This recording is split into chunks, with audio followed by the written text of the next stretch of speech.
अरे यार, ये मार्केट भी ना कभी कभी मुंबई की बारिश की तरह हो जाती है। कभी बिल्कुल मस्त और कभी इतना अनप्रेडिक्टेबल कि समझ ही नहीं आता है। तो चलो आज समझते हैं कि ये मार्केट की रोलर कोस्टर राइड हो क्यों रही है और ऐसे टाइम पर इन्वेस्टेड रहना कैसे एक अच्छा डिसीजन बन सकता है। जैसे दिवाली की सेल में अच्छी डील्स मिलती हैं, वैसे ही जब मार्केट नीचे होती है तो सही स्टॉक्स और फंड सस्ते में मिल सकते हैं। तो आज हम डिस्कस करेंगे कि मार्केट का फॉल कभी कभी एक गोल्डन चांस भी हो सकता है।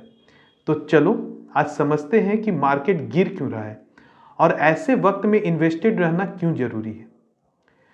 दोस्तों, सबसे पहले बात करते हैं ग्लोबल इश्यूज की। जस्ट लाइक आवर घर का बजट, वैसे ही ग्लोबल इकोनॉमीज भी अपनी टेंशन में है। अमेरिका में इंटरेस्ट रेट बढ़ रहे हैं, चाइना का इकोनॉमिक ग्रोथ स्लो हो गया है और दुनिया भर में इन्फ्लेशन काफ़ी हाई है। ये सब फैक्टर्स अपने इंडियन मार्केट को भी थोड़ा नीचे खींच रहे हैं। अब सोचो, जब बड़े बड़े ग्लोबल मार्केट ही परेशान हैं तो हमारे मार्केट को थोड़ा स्ट्रेस तो मिलेगा ही। अब सिर्फ ग्लोबल ही नहीं, अपने देश में भी कुछ फैक्टर हैं जो मार्केट पे इफेक्ट डाल रहे हैं। ऑयल प्राइसेस काफ़ी बढ़ गई है, रुपए थोड़ा कमज़ोर हो रहा है और अगर पॉलिटिक्स में थोड़ी सी भी इनस्टेबिलिटी हो तो मार्केट हिलता ही है। जैसे मसालों का तड़का खिचड़ी में एकदम अलग फ्लेवर लाता है, वैसे ही ये लोकल इश्यूज भी मार्केट में थोड़ी स्पाइस डाल देते हैं। कभी वाइल्ड प्राइजेस, कभी रुपीस की वीकनेस और कभी पॉलिटिकल ट्विस्ट, ये सब मिलके मार्केट को एक मसालेदार रोलर कोस्टर बना देते हैं। पर यह जो मार्केट का फॉल है, इसको एक अपॉर्चुनिटी की तरह देखना चाहिए। जब मार्केट गिरता है तो क्या होता है, शेयर सस्ते हो जाते हैं। ये बिल्कुल वैसा ही है जैसे दिवाली की सेल में सभी कुछ डिस्काउंट पे मिलता है। सोचो, अगर निफ्टी के स्टॉक्स थोड़े सस्ते हो गए तो ये टाइम है अपने म्यूचुअल फंड पोर्टफोलियो को थोड़ा और स्ट्रांग बनाने की। चलो कुछ स्ट्रांग रीजंस डिस्कस करते हैं कि ऐसे टाइम में पैनिक क्यों नहीं होना चाहिए। मार्केट आज नीचे है लेकिन कल ऊपर भी हो सकता है। म्यूचुअल फंड का मेन फंडा ही यही है। शॉर्ट टर्म में मार्केट के मूड स्विंग होते हैं लेकिन लॉन्ग टर्म में इट ग्रोज। जैसे एक अच्छी चाय के बाद रिलैक्सेशन मिलता है, वैसे ही पेशेंस के साथ इन्वेस्टमेंट का रिटर्न भी मिलता है। तो चलिए जानते हैं कंपाउंडिंग के पावर को। कंपाउंडिंग एक ऐसा मैजिक है जो टाइम के साथ आपके पैसे को एक्सपोनेंशियली बढ़ाता है। अल्बर्ट आइंस्टाइन ने इसे 8 वंडर ऑफ द वर्ल्ड भी कहा था और ये सही भी है।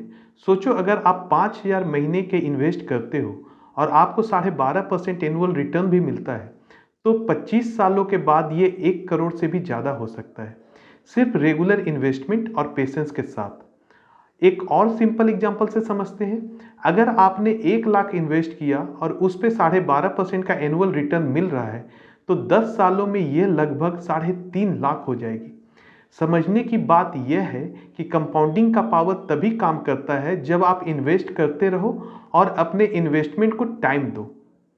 जैसे एक आम का पेड़ जो शुरू में टाइम तो लेता है लेकिन एक बार वो ग्रो हो गया तो हमेशा फल देता रहता है।